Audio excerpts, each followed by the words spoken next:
Зохиолч Алдан гэрлийн амар сайхан хар яр өгүүлэг.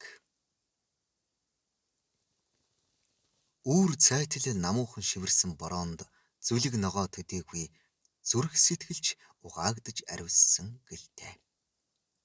Дансаг ариун ялдам соргог бүхэн анхилсан цэнгэг агаараар уушка ундаалан сууна гэдэг амьд оршихуун дээд таашаалаж. Ингэж их хөглөгдсөн сэтгэл зүрхэнд содон аялгау ихшиглэж эхэлснийг хуруумен даган хөгжимт хүйт бичлэг эхэлж дэлгэцнээ улаан товч анивчлаа.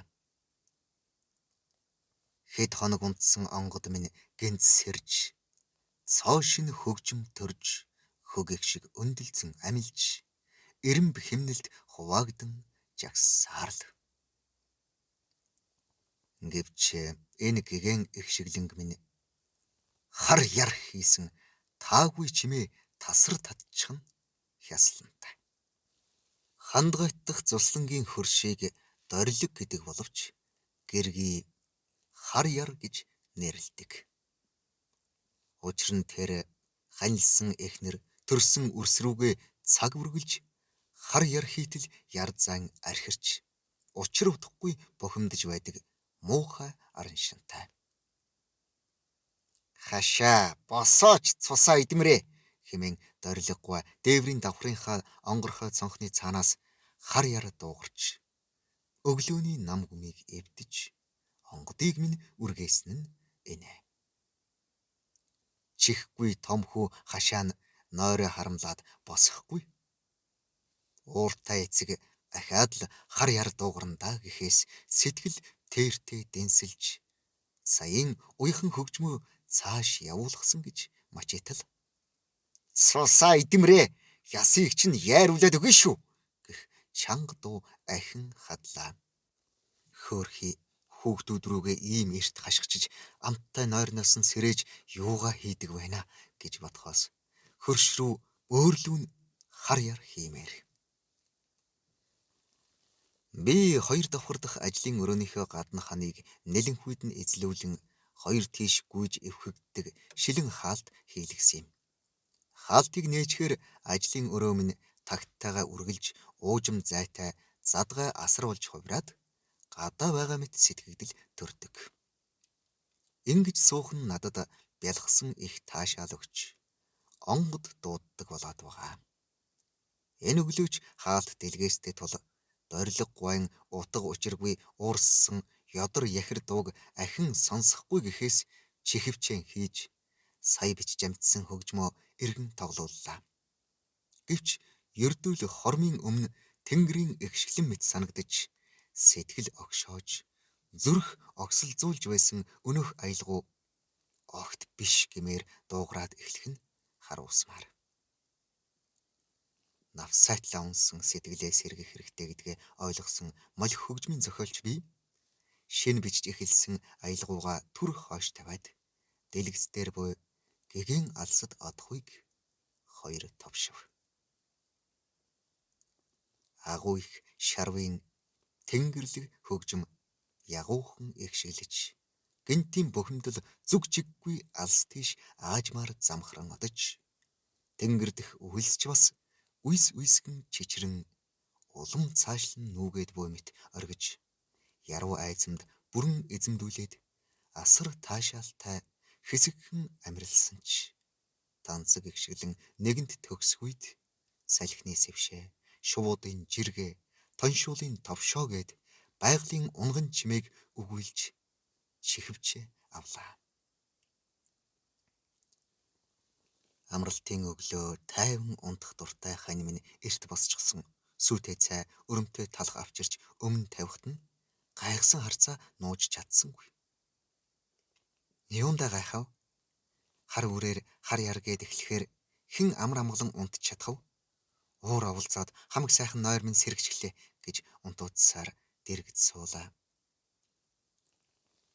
Би үндсэн аялгаунд босч ирчихэд буй шинэ хөгжмөө бичгээ үдэш болтол орхихоос өөр замгүй болж байгаа ойлгож тамтаггүй их харуулсч Хар яр дорилог чөтгөрлөвгөө танилаас хэмээн өөрийн ирэхгүй хараачлаа.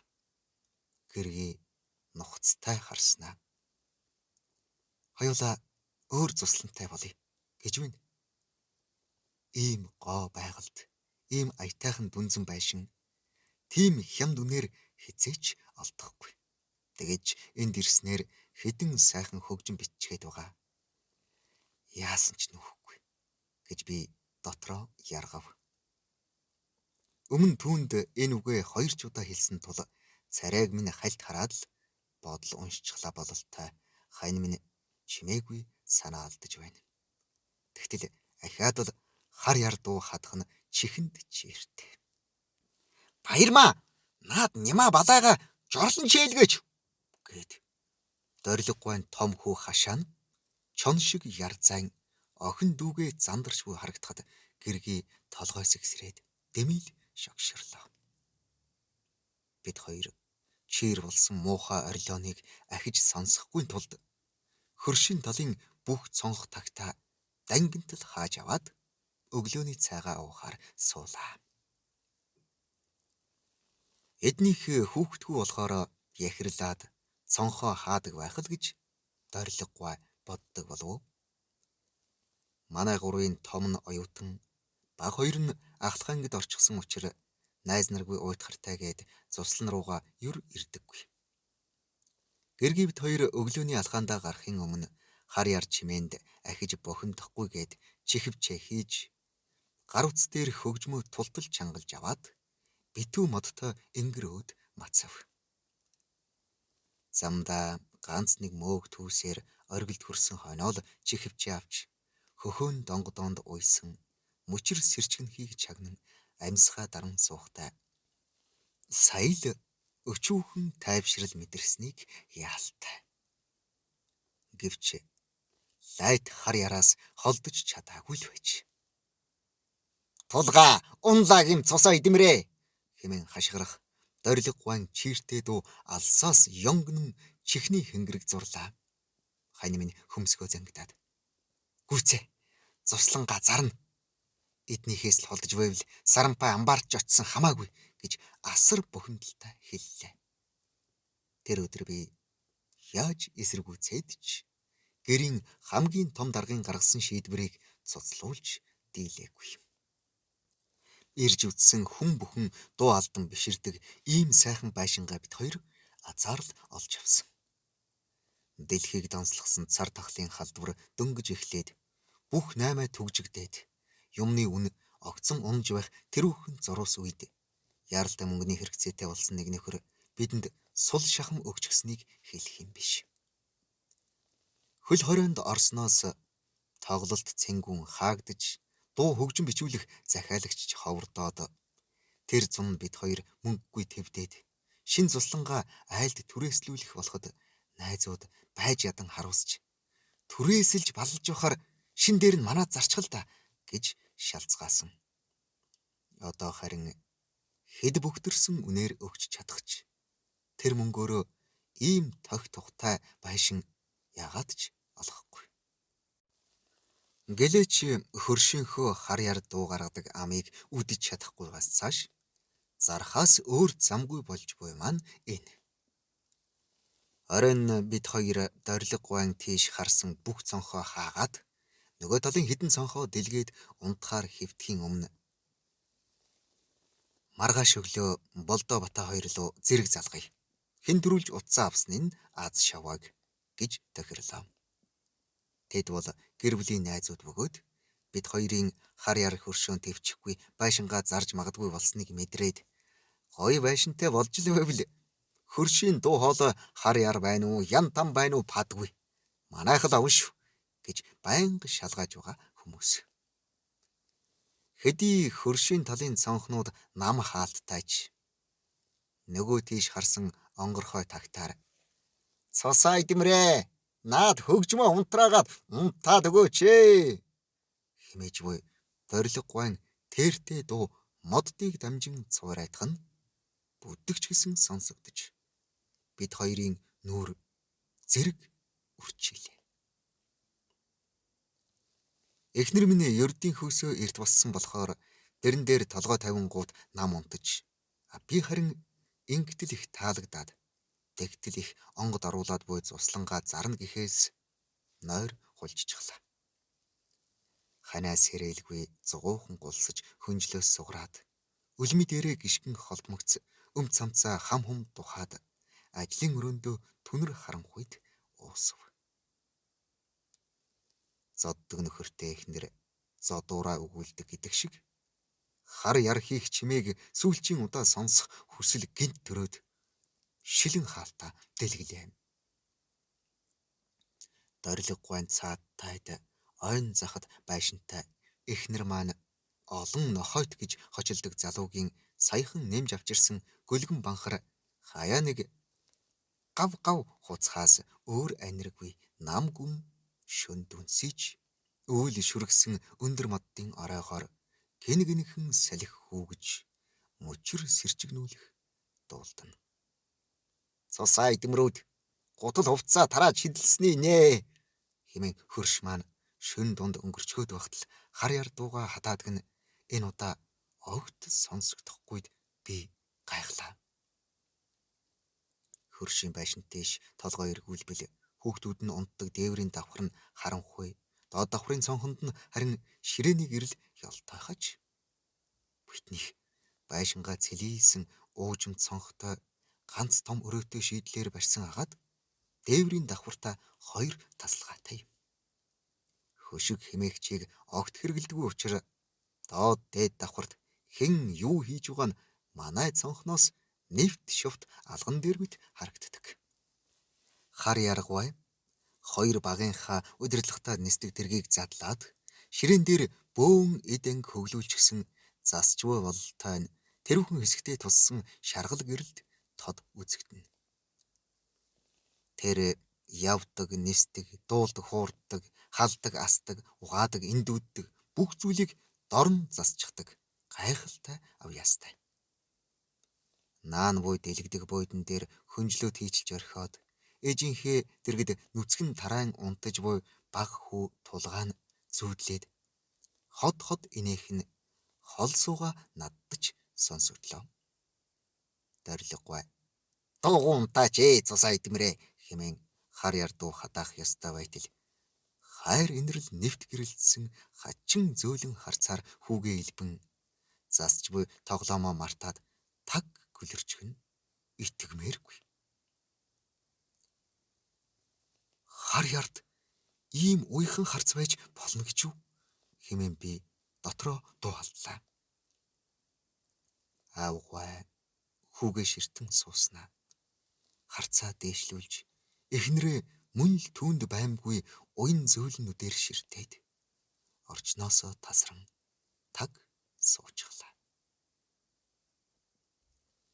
Жинхэнэ Монгол эцгийн нууцхан нөөгсөн хайр инэрлийн илэрхийлэл уяхан яруу аялгау сэтгэл зүрхэнд эгшиглэж эхэлснийг би тоглож эхлэв.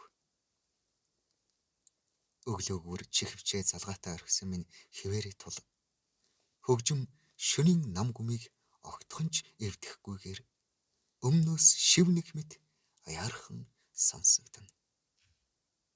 Бичлэг эхэлснийг дэлгэцээр анивчих улаанцыг харуулж яруу тансаг эгшиглэн цааш лавшран хөвөрч тэмдэгтүүд болон бичигдэж хиймэл тархинд хадгалагцаар л. Дорилгоггүй хүү гэргийн хоёрон энерлийн харцаар ээлжлэн элбэж бараг л хагас цаг орчим суучихсан хэрнээ үргэлжлүүлэн ширтэж бодолд автсаар л. Би ийм сонин зүйлийг ганцаараа хараад байж тэссэнгүй. Ханаас хэрэн хөтөлж ирлээ. Содон тохиолыг түүнд зүгээрч нэг харуулсангүй. Саяын битсэн шинэ аялгууга чихвчээр давхар сонсгосон минь сэтгэл зүрхийн чинээнд нь тултал огшоолоо гэдэг илт. Гэргийн минь үргэлж хар яр хийж байдаг. Яхир ёдор эрийн нүдэндх итгэхийн аргагүй усгал дөлгөөн харцыг ажиж дөнгөж мэндэлсэн цоошин бүтээлд минь автан сууснаа. Хална гаднаа хайрын дотроо хэмээн аяархан шивнэлээ. Би бодож үзээд шинэ хөгжмөдөө халан гаднаа гэсэн нэр өгвөл онох юм байна гэж шийтгэв. Шөнийн нэг цагт төрсөн шинэхэн аялгаугаа чагнах үед зөрчил хэмээх нэгэн зүйл дутаад буй нь илт мэдрэгдэж тархиан гашлахж удаан суутал хар яр хийсэн чиртэй чимээг нь хөгжмөдөө шууд оруулчихъя гэх гаж санаа сэрхийлээ. Ийм нэмэлт хийснээ эцсийн мөчд ахин сонсвол аялгау дахь шинэ бүрдэл хэсэг маань зөөлөн асч буй галыг давтан цохих салхи мэт нэг унтрааж нэг бадрааж эсрэгцэн тэрсэлдэх нь содон агаад сонин. Өглөө гэргийн маань найзууд руу уцтаагүй. Харин түүний оронд миний ажлын өрөөнд зэрэгж суугаад шинэ аялгауг сонссоор л байсан.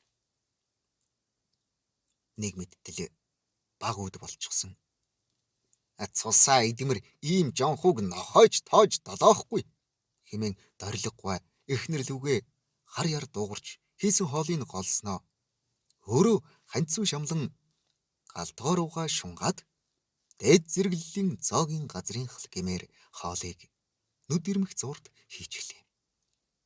Ширээ тойрон бужигнах 5 хүүхдээ чимээгүй гэм цусаа эдмэрүүд хэмээн зандарсан ч аавын гарын хоолны амтанд автсандаа болоод наадуул нь хар яр дууг сонсохчгүй байгаа нь харагдана. Хоол руугаа ухаангүй шунгах дэгдээхий үрсэн аав нь өнөөхөл уян зөөлөн харцаараа илбэж буйна хэний ч зүрхийг хайлуулахаар. Гэргий бит хоёр энэ бүхнийг ширтээд л шинэ хөгжмөө сонсоод л уйраад л суулаа. Үдийн хоол гээд тагтнаас түр холдоод байтал хөршин талын цонхоор бөөн орилон архиран хадва. Олон нохойтын харь үйлдвэрийн бяруу шиг том ноход тулгаа руу 4 зэрэг дайрч хашаа баярмаа цэрмаа гуруула балчир дүүгээ хамгаалan гар хоосон хэрнээл араа соёо яр зайсан амнуудын өмнөр аимшиггүй гүн орцгоолоо. Наанаас нь 6 настай нямаач ухс хийж дүүгээ хамгаалan чавчи хэмээн орилох нь хайртай дүүгийнхээ төлөө амиа золихоос ч сийхгүй шинжтэй. Хөрш залуу ам мөлтс амжиж ирээд ногтоо зандран холдуулж хэдийнэ гүйж гарч ирсэн гэргий бит хоёр урт амьсгаа аван буцаж орлоо. 4 настай дүүгээ үргэлж хар яр дуугарн загнаж байдаг ах эгч нар нь энэ удаа өөдсгөн жаахан түүнийгээ хайр бэлгсэн харцаар ширтэн тэрч аргадсаар буйн ёр бусын дулаахан. Эцэг их нь нэг тийш явсан бололтой зогсоол нь хоосон харагдана. Энэ ам ирсэн тулааны чанга орилон болоод түүний дараах бүргэлсэн их хайрын хэмнэл шинэ хөгжмөд кулминац оргил цэг болон нэмэгдэв. Тэр содон шөнөөс хойш жил өнгөрөхөд халан гаднаа симфоник минь дэлхийн шилдэг арвт багтдаг Бостны симфони найрал хөгжим урын сандаа авчихсан Америкийн том удирдаачид мэддэг болж эхлэв. Токиогийн филармонийн симфони найрал хөгжим бас тоглохоор сонгочихсон гэлцлээ. Харин сонгодог хөгжмийн дэлхийд хүндтэй шагнал хүртэх болжээ гэсэн мэдээ ирэхэд би чихэндээ итгээгүй. Шагналаа гардаад иртэл онгоцны буудалд сэтгүүлч зурглаачд шавхаар нь юуны төрөнд хөгжим төрөх шалтгаан болсон дорилог гих содон ааштай хөрштөө баярлалаа гэд цааш. Хэрвээ тэр хар яр дуу хатаадгүй байсан бол гэж бараг л ам алдчих шахаад. Хэрвээ тэр нэгэн шөнө дорилгогүй баг хүрүүгээ асар их хайр гэрэлтсэн харцаар ширтээгүй бол энэ хөгжим төрөхгүй байхсан хэмээн залруулж билээ.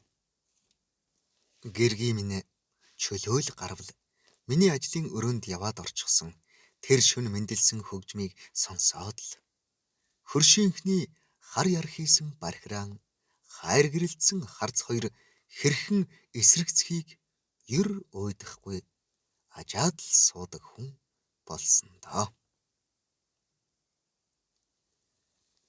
Зохилог бичсэн Алтан гэрлийн амар сайхан уншсан Эрхэнбаярын Бат орж.